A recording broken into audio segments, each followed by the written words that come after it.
Water.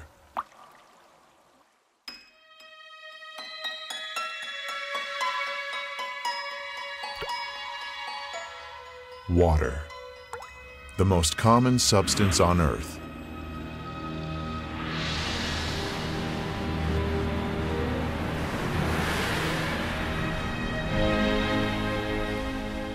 It is with us every moment of our lives.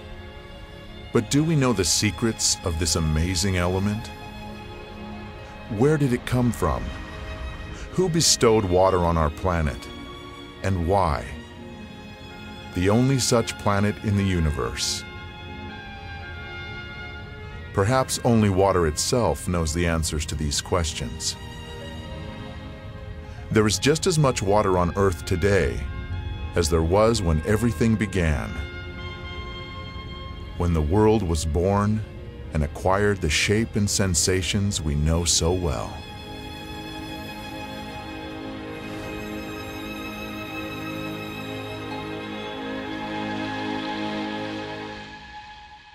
So what we did was what we always do here, do very careful work in a narrow field. So we said, let us focus on water, but we will look at it from many angles.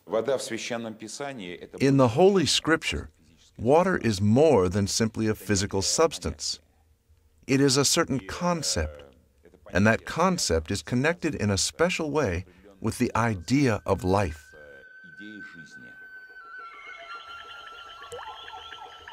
Nothing in the world is softer and more yielding than water. Yet it wears down the hard and strong, and none can overcome it, though anyone can conquer it. That which is yielding conquers the strong, and the soft overcomes that which is hard. Everyone knows this, but no one dares to live by it. The Chinese philosopher Lao Tzu wrote about water 2,500 years ago. I mean, water as such has been extensively studied. I mean, it is well known that water has unusual properties, physicochemical properties, when compared to other liquids. No scientist has been able to explain, for example, why water's density increases below the freezing point and becomes less above freezing. Any substance contracts when it is cooled, but water does the opposite. It expands. People learned to exploit this unique property in the distant past. Inhabitants of the far north would quarry stone by pouring water into the cliff face crevices before the frosts came. In the south, people pounded wooden wedges into cracks in the rock and then doused them with water. As they swelled, the wedges would break the stone. Much later, scientists established that water in pores and capillaries is capable of creating enormous levels of pressure. In a seed, for example, it reaches 400 atmospheres at the moment of germination. That's why a plant shoot can break through asphalt with ease. It's such a small molecule as well. It is very specific that these properties are of water, and you won't find other molecules that have all of the similar anomalies. Even if a single one of these anomalies were missing, life itself would not exist on the planet. Every one of water's properties is unique, and they do not easily fit into the generally accepted laws of physics. Science has not yet been able to answer the question of why water is the only substance on the planet that can exist in 3 states: liquid, solid, and gaseous. Why does water have the highest surface tension of all liquids? Why is it the most powerful solvent on Earth?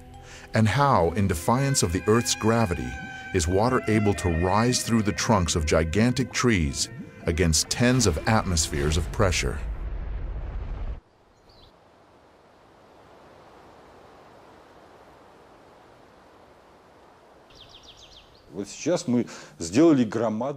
We have taken a great step forward. We have really understood that we know almost nothing about water.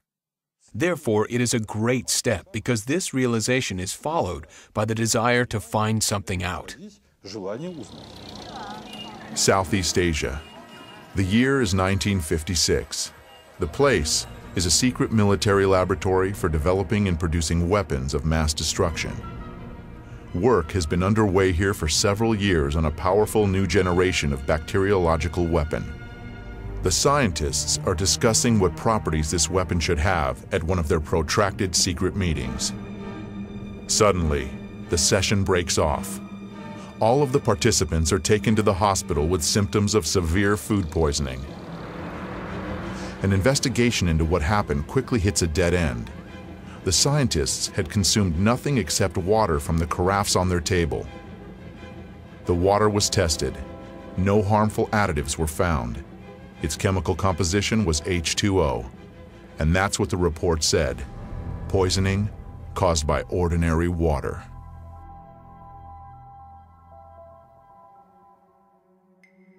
"20 years later, a fantastic hypothesis was put forward. A hypothesis that could explain water's unpredictable behavior. Water has memory. Experiments done in many countries around the world have shown that water receives and makes an imprint of any outside influence, remembering everything that occurs in the space that surrounds it. Any substance coming into contact with water leaves a trace in the water. Had our ancestors guessed this when they used silver vessels to turn ordinary water into healing water? It is today the best antibiotic that is made, as good in Afghanistan and Iraq. The American army uses this water, 1 atom per 100 million, to kill all the germs in a wound.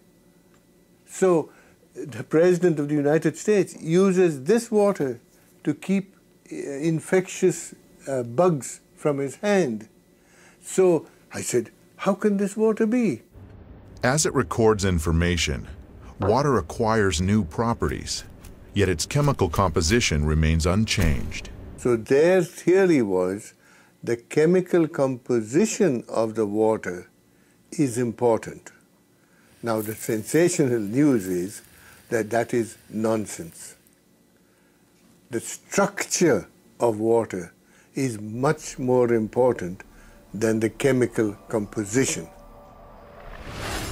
The structure of water means how its molecules are organized.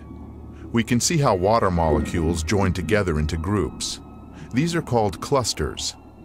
Scientists came up with the idea that these clusters work as memory cells of a certain sort, in which water records the whole history of its relationship with the world, as if on magnetic tape. People don't think when you turn on the light, the water is changing. When you turn on the electric field from the power lines, the water may change. So that is the direction of research.